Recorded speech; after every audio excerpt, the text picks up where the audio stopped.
All the way back in 2001, I watched a television documentary entitled The Face, Jesus and Art. As the name suggests, it was an exploration of the different ways in which Christ has been depicted throughout the centuries. One particular segment, narrated by the late Mexican-born actor Ricardo Montalban, has stayed with me ever since, due to the strange and unsettling imagery it featured. Namely, representations of the Holy Trinity depicted in the form of Jesus, or a Christ-like figure with three identical faces on a single head. Such an image is sometimes referred to as a Trifacial Trinity, or vultus trifrons, Latin meaning something like three-faced countenance, or triple-faced or triple-fronted head. It was a popular artistic motif among Catholics in Renaissance Europe from about the 15th to the 17th centuries. Some early examples from this period include a mural by Antonio Martini di Atri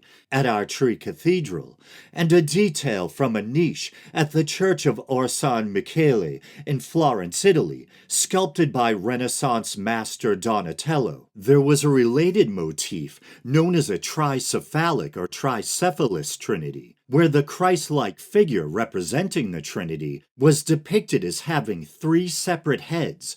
However, these three-headed figures were apparently a bit too reminiscent of the sort of fantastical creatures found in medieval bestiaries, and the motif or theme quickly became marginalized or fell out of favor. Yet another related theme was a sort of triple anthropomorphic Trinity, where the Trinity was depicted as a set of identical divine triplets. One of the earliest examples of this triplet motif is a sculpted Roman sarcophagus known as the Dogmatic or Trinity sarcophagus.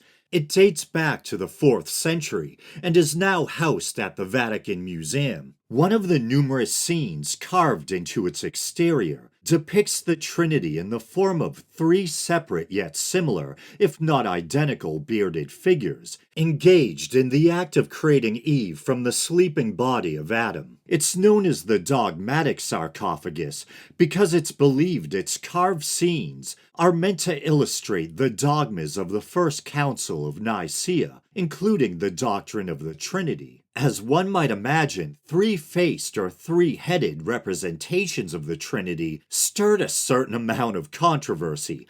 Some theologians were accepting of such depictions, while many others, like 15th century Archbishop Antoninus of Florence and Counter-Reformation theologian Johannes Malanus, found them monstrous or aberrant. In the wake of the Reformation and the Protestant rejection of religious iconography, particularly among the Calvinists, the Catholic Church during the Council of Trent issued a decree on saints and images stating that they should, paraphrasing, continue to be properly venerated, emphasizing the use of them as tools of devotion, while warning against idolatry. I found conflicting claims concerning the Council of Trent and Trinitarian art.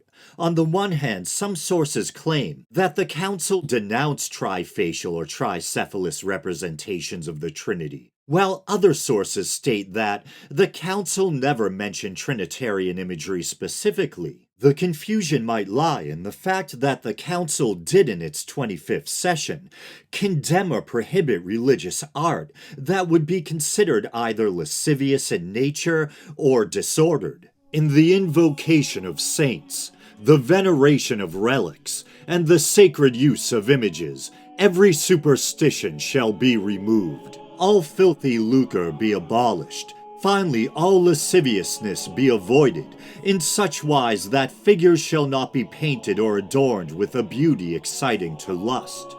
There should be nothing seen in sacred images that is disorderly, or that is unbecomingly or confusedly arranged, nothing that is profane, nothing indecorous, seeing that holiness becometh the house of God.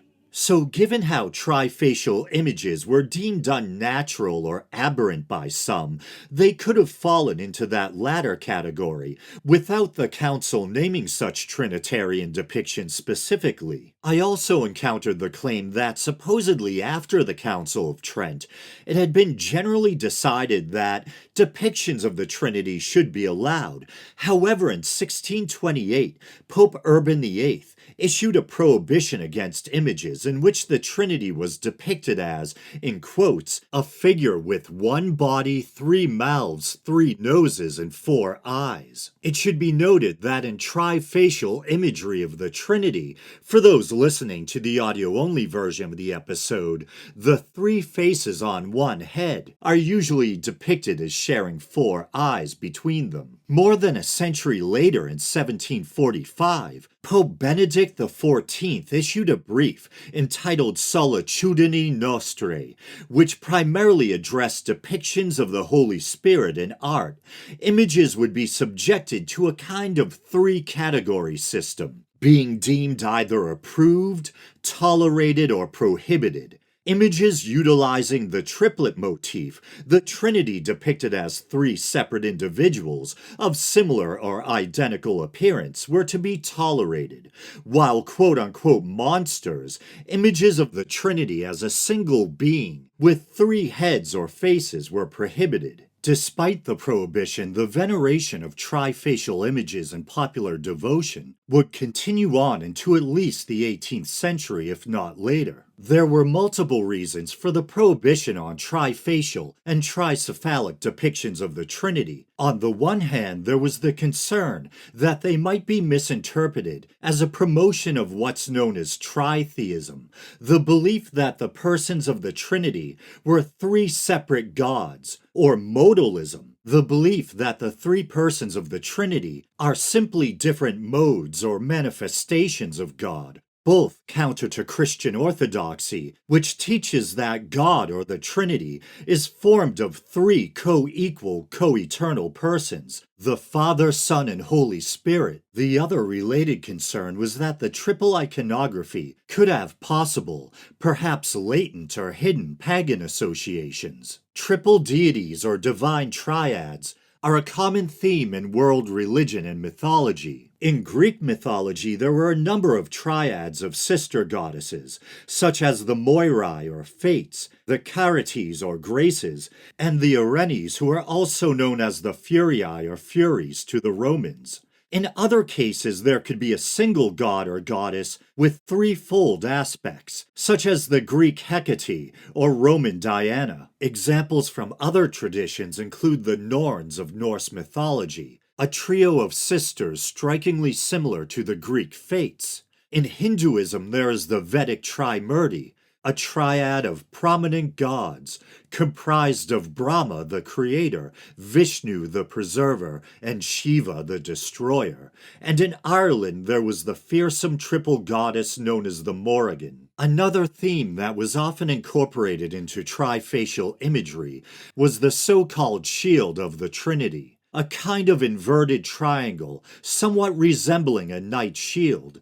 In fact, in medieval Europe, it was sometimes considered the heraldic arms of God. A 13th century illuminated manuscript, the Summa Videorum of William Peraldus, contains an illustration of a knight armed with the shield of the Trinity, preparing to do battle with the seven deadly sins. The triangle of the shield is formed by four interconnected circular nodes, and in most depictions the nodes contain the Latin words for Father, Son, and Holy Spirit, Pater, Filius, Spiritus Sanctus, while the center node contains the word God or Deus. The outer bars connecting the nodes contain the phrase is not, non est in Latin, while the inner bar simply contains the word is or est in Latin. Thusly, the shield functioned as a compact diagram, used to help teach the concept of the Trinity, as summarized in the first part of the Athanasian Creed. In the context of trifacial imagery,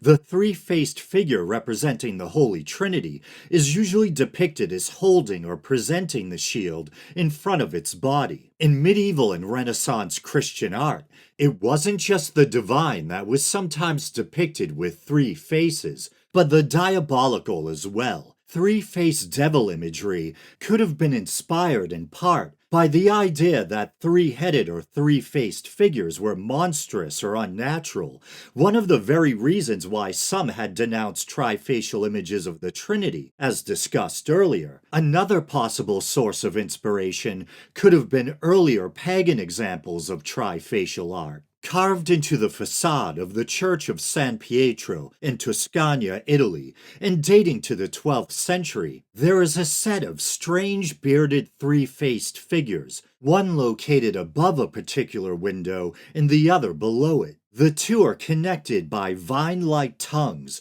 issuing from the mouths of the lateral faces. The scene is thought to represent evil, and the bearded trifacial images may be depictions of demons or devils, or a reference to paganism. It's been speculated that the three-faced figure below the window may be a representation of the Greek mythological figure King Minos, who served as a judge in the underworld. Minos was sometimes incorporated into Christian art, the most famous example perhaps being his inclusion in Michelangelo's The Last Judgment. Perhaps the most famous example of a trifacial devil is Dante Alighieri's depiction of Satan or Lucifer in his Divine Comedy, in which the devil, in a kind of dark inversion of the Holy Trinity, is described as possessing three faces. The gargantuan fiend is also depicted as being bat-winged and frozen in the waters of the river Cocytus from the waist down. In each of his mouths he devours a sinner. The following is from Canto 34 of the Inferno. No feathers had they, but as of a bat their fashion was, and he was waving them so that three winds proceeded forth therefrom. Thereby Cocytus wholly was congealed. With 6 eyes did he weep, and down 3 chins trickled the teardrops in the bloody drivel. At every mouth he with his teeth was crunching a sinner in the manner of a brake, so that he 3 of them tormented thus. The 3 sinners are revealed to be who in Dante's eyes are the 3 most infamous betrayers in history, Brutus and Cassius and Judas Iscariot. European art styles and motifs had spread to the New World and flourished in Latin America. During the colonial period, the trifacial and triplet Trinity motifs became popular among Latin American artists from various schools, such as the Mexican school and the Cusco school of Peru, especially during the 18th century. The images were used to help evangelize to indigenous peoples, and as was the case in Europe, to help convey the doctrine of the Trinity. Due to the Church's prohibitions against such images, many existing paintings were either destroyed or in some cases altered. There's an interesting case concerning an iconic painting known as the symbol of the Trinity. It was painted around 1685 by Santa Fe painter Gregorio Vázquez de Arce and Ceballos, and is now housed at the Colonial Museum in Bogotá, Colombia. The painting depicts a seated Christ on the clouds, holding or presenting the shield of the Trinity. It wasn't until it underwent a restoration process in 1988 that it was discovered that it was in fact a trifacial image. The 2 lateral faces had been painted over in a way simulating hair, converting the prohibited trifacial Trinity into a more conventional image of Christ. Well, that's it. I hope you enjoyed this bizarre but hopefully edifying episode of The Week in Doubt. As always, thanks for listening.